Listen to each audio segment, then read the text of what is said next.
Current issues in organizational culture. Organization may have three different types of cultures. First, creating an innovative culture. इसमें क्या कुछ आ जाता है देख लेते हैं नीचे. Challenge and involvement. Do employees are motivated and involved enough to achieve the organizational goals or not? क्या उनसे कोई पार्टिसिपेशन ली जाती है या नहीं ली जाती.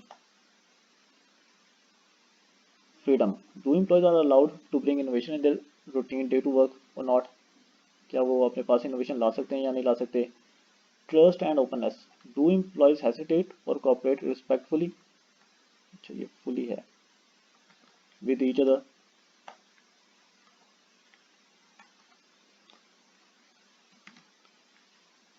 Next, idea time.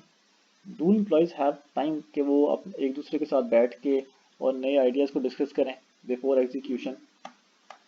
Playful and humour. Do employees find time to relax and have some fun. मतलब अगर सारा दिन वो काम कर रहे हैं और वो थोड़ी देर बैठ के चाय पी लेते हैं, एक दूसरे के साथ बैठ के गपशप कर लेते हैं, तो इसमें कितना बड़ा मसला नहीं होना चाहिए टॉप मैनेजमेंट को. कॉन्फ्लिक्ट रेजोल्यूशन है. How do employees take decision by taking organisational interest और personal interest in the mind. मतलब वो कॉन्फ्लिक्ट रेजोल्यूशन की तरफ जाते हैं या नहीं जाते. अलाउ करती है कंपनी या नहीं करती.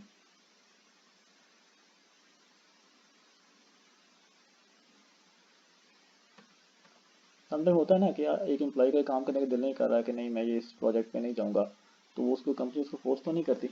ये कुछ आप इसमें मेंशन कर सकते हैं. डिबेट्स हैं. Do employees are allowed to share their ideas before top management for consideration and review. Let's say company एक नई प्रोजेक्ट लॉन्च करना जा रही है, तो क्या वो एम्प्लॉयज से कोई इनपुट लेंगे उससे, या ओपनली मतलब एम्प्लॉय को अलाउ करेंगे कि वो किसी भी टाइम पे अपने टॉप मैनेजमेंट पे या मैनेजर के पास आ जाए और उसको आके कोई नया आइडिया शेयर करे उसके साथ. या फिर वो उस बेचारे को यही सुनने को मिलेगा अच्छा या तुम अपना काम करो शाबाश. Risk taking.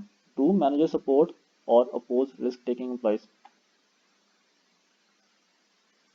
क्या वो कंपनी अपने एम्प्लॉयज को अलाउ करती है कि वो कोई रिस्क लें किसी किस्म का या नहीं. Second, creating a customer responsive culture. Customer का जो रिस्पॉन्स टाइम, कस्टमर को जो आपने रिस्पॉन्स करना है वो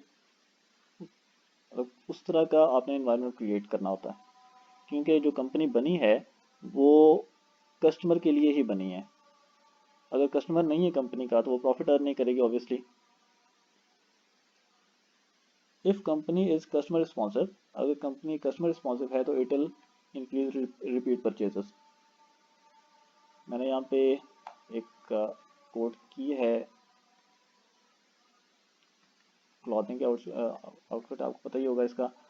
शॉप बहुत बड़ा ब्रांड है ये यूनिवर्स. मतलब एक दफ़ा मैंने यहाँ से ऑनलाइन शर्ट ऑर्डर कर रहा था, उसमें पेमेंट में कोई इशू आ गया एंड दे कॉल्ड मी. मैं उसके बाद भूल गया.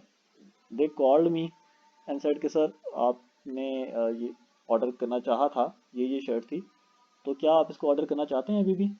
मतलब अगर आपको कोई इशू आ रहा है ऑर्डर करने में तो आप हमें बताएंगे, हम उसको रिजॉल्व कर देते हैं. लेकिन मुझे बहुत अच्छा लगा and I was very much impressed with them. और लेकिन बहुत से क्लॉथिंग स्टोर्स ऐसे भी हैं जो बहुत बड़े नाम है, उनका बहुत बड़ा नाम है, लेकिन what they do, they don't care about the customers. बहुत दफ़ा ऐसा हुआ है कि कभी वेबसाइट में इशू आ जाता है but they never call back. Even आप उनके वो आउटलेट्स पे चले जाएं तो वो आपको दूसरी दफ़ा समटाइम पूछते भी नहीं हैं. खैर, यहाँ पे मैंने फैसल बैंक का नाम मेंशन किया है. I should not do this. मैं इसको कैंसिल कर देता हूँ. ऑफ अप बैंक लिख देता हूँ सिर्फ. मतलब मैंने इनका मैं क्रेडिट कार्ड यूज़ कर रहा था. अपने अपना कस्टमर एक्सपीरियंस है, समटाइम कुछ बुरा हो जाता है उसके साथ. ये मेरा अपना पर्सनल एक्सपीरियंस है, अपना सिर्फ अपना ज़ाती मेरे हद तक. मैं किसी को ऑन नहीं कर रहा, ना मैं आपको कोई फोर्स कर रहा हूँ कि आप फैसल बैंक ना जाएं. ऑब्वियसली बहुत से कस्टमर्स ऐसे होंगे जो मेरी तरह जो मैं, अगर मैं डिससेटिस्फाइड हूँ तो वो बहुत ज़्यादा सेटिस्फाइड होंगे. वो कहते होंगे नहीं फैसल बैंक से अच्छा और कोई बैंक ही नहीं है. But I was dissatisfied. क्योंकि मुझे इन्होंने बहुत तंग किया था। Characteristics of customer responsive culture.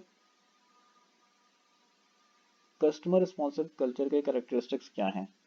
Type of employee, type of job environment, empowerment, role clarity, consistent desire to satisfy and delight customers. इसको वन बाय वन देख लेते हैं एक दफ़ा। Managers should hire such employees who have got customer services related aptitude, जिनका customer से बात करने वाला एप्टीट्यूड हो। कस्टमर उनसे अगर कोई बात दूसरी दफ़ा पूछ लेता है तो वो तंग ना पड़ जाए उससे। Type of job environment, job environment should be so flexible that employees can give beyond the line customer services to make them satisfied. ऐसे ही एक यही चेन है, मतलब क्लॉथिंग स्टोर है, मैं उन्हीं से अक्सर अपने जो वो कपड़े हैं वो परचेज़ करता हूँ। तो मैंने एक आध दफ़ा मैंने जो अपनी वो पैंट है वो किसी और से परचेज़ कर ली, तो उन्होंने मुझे दे ऑफर्ड कि सर हम आपको अपने टेलर से इसको ऑल्टर करवा देते हैं। This is a part of customer service ना, मतलब उसने बियॉन्ड द लाइन जाकर मुझे सर्विस दी है। व्हाट हैपेंड कि उनके जो टेलर है उसने मेरी एक जो पैंट है उसको ठीक किया और मुझे अपना परमानेंट कस्टमर बना लिया फिर। लेकिन बहुत सी कंपनीज ऐसा अलाउ नहीं करती, वो अपने एम्प्लॉयज़ को कहती हैं भाई तुम्हें क्या पड़ा था कि तुम जो है ना वो दूसरे किसी ब्रांड की चीज़ उठा के तो तुम ऑल्टर करवाने बैठ के इधर। But these things matter. Empowerment, customer service employees should be little empowered. वही वाली बात है कि उसके पास एम्पावरमेंट थी थोड़ी सी, तो उसने मुझे अलाउ किया ना। Role clarity, reduce uncertainty about what employees are allowed to do and which things are strictly not allowed। सख्ती से पता होना चाहिए कि क्या कर सकते हैं और क्या नहीं कर सकते हैं, मतलब क्लियर होना चाहिए चीज़ें। अभी जो उसने मुझे ऑफ़र की है उस शॉपकीपर ने या जो उनका सेल्समैन था, he was clear in their role ना। अब उस बेचारे को खुद तो कुछ नहीं मिला ना उसमें, अगर उसने मुझे अब उस ब्रांड का कस्टमर बना दिया है। हो सकता है ये भी पॉसिबिलिटी है कि टॉप मैनेजमेंट किसको इस बात का पता भी ना हो, बट उसने अपने एटीट्यूड अपने एप्टीट्यूड के थ्रू मुझे उसका जो कस्टमर बना दिया। Consistent desire to satisfy delight customers, give your employees clear message. उन अपने एम्प्लॉयज को क्लियर मैसेज देना चाहिए to do whatever is needed for customer satisfaction. Customer को सेटिस्फाई करने के लिए कुछ भी करना पड़े, डू दैट। थर्ड आ जाता है जी spirituality and organisational culture. Work place spirituality, work place spirituality में आते हैं, this term refers towards a point people should not do such job जो वो नहीं करना चाहते, which don't want to do, they should do the work with their hearts. कोई भी काम अगर वो अपने दिल से करेगा ना तो उसे काम फील नहीं होता, वो उसमें उसे मज़ा आ रहा होता है काम करने में। लेकिन अगर उसने बेचारे फोर्सली कोई काम करना है तो वो बस पे जान छुड़ा रहा होगा। स्ट्रॉन्ग सेंस ऑफ पर्पस होना चाहिए उसमें। Spiritual organizations exhibit a culture which have a meaningful purpose. Profits are important, but for such organizations is not primary purpose. Profits obviously primary purpose होते हैं, लेकिन for such organizations these are not primary purpose. Their purpose के यार हम गरीबों की मदद करें। लेट्स से एक अच्छा अगर ब्रांड अवेलेबल है मार्केट में किसी भी चीज़ का, तो व्हाट दे कैन डू कि वो एक छोटा सा कोई कारखाना लगा दें जहाँ पे गरीब एम्प्लॉयज़ को हायर करें, उनको पे करें, उनसे अच्छी चीज़ें बनवाएं और उनको मतलब उनको एक कंपनी बना लें उसकी प्रॉपर। आप बेशक वो ना बनाएं, ट्रस्ट आप बेशक ना बनाएं, एनजीओ आप ना बनाएं, लेकिन आप लो रेट पे अच्छी चीज़ प्रोवाइड कर दें और उनकी सैलरीज भी अच्छी हो जाएंगी, एम्प्लॉयज़ की सैलरीज भी हो जाएंगी।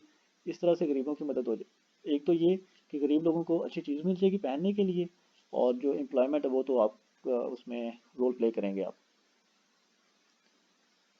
Focus on individual development, such organisations know the worth of employees.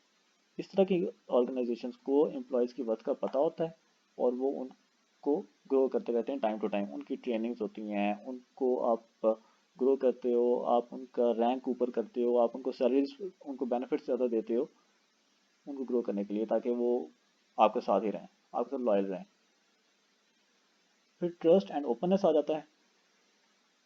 Employees के ऊपर ट्रस्ट बहुत ज़रूरी है। अगर आप ट्रस्ट नहीं करते, अब जैसे मैंने ऊपर एग्जांपल दी उस सेल्समैन की, अब अगर अब उसको तो खुद को तो पैसे नहीं मिले ना, ना मैंने पैसे उसको दिए, उसने मुझे प्रॉपर रिसीट दी यूनिवर्स के नाम पे, नाम फिर मैंने उसको कोड कर दिया, उन्होंने मुझे रिसीट दी कि सर ये रिसीट नंबर है आपका, आप ये आके तो ले जाएं हमसे।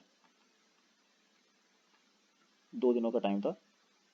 अब अगर उसकी टॉप मैनेजमेंट उस पर ट्रस्ट ना करती, और अगर वो मुझे रिसीट ना देता, या अगर वो रिसीट उसने मुझे नहीं भी दी, अगर वो मेरे ट्रस्ट ना करता, तो वो नेक्स्ट टाइम किसी कस्टमर को ये ऑफर नहीं देगा।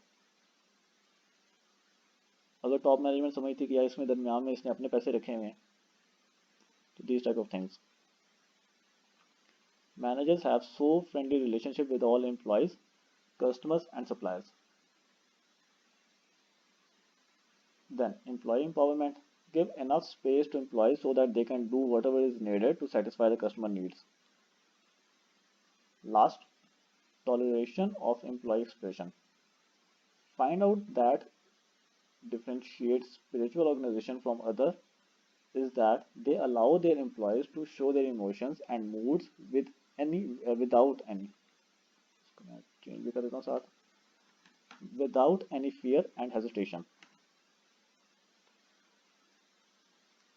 जो स्पिरिचुअल ऑर्गेनाइजेशन होती है वो इसी बात पे डिफ्रेंशिएट करती है दूसरी ऑर्गेनाइजेशंस के साथ, कि वो अपने एम्प्लॉयज़ को अलाउ करती है कि वो अपने फियर्स और उनके इमोशंस को जो है ना वो बता सकते हैं, अपने डिस्कस कर सकते हैं अपने मैनेजर्स के साथ, और वो मैनेजर्स उनको फैसिलिटेट करते हैं, उनको उनके ऊपर कोई बात नहीं करते, उनको टॉन्ट नहीं करते, उनको तंग नहीं करते, बट दे फैसिलिटेट दैम और हेल्प दैम कि वो अपने उस जो उनके साथ इशू चल रहा है वो उससे बाहर निकल सकें।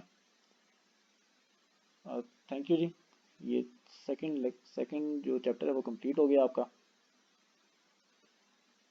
एक्चुअली मुझे आइडिया नहीं था पहले कि इसमें सिर्फ 15 मिनट्स की वीडियो अलाउ होती है, इसलिए ये चैप्टर काफ़ी टुकड़ों में बना है, but next time I shall try कि टॉपिक टू टॉपिक लेके चलें।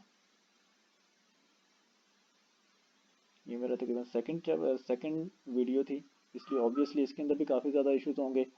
आप लोग मुझे कमेंट्स में भी बता सकते हैं, और अगर आपको कोई चीज़ दोबारा से एक्सप्लेन करवानी है तो वो भी आप मुझे बता सकते हैं।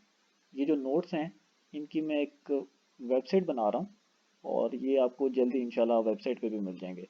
आप वहाँ से ये कॉपी भी कर सकते हैं, आप वहाँ से ये पढ़ भी सकेंगे। Thank you. अस्सलाम वालेकुम।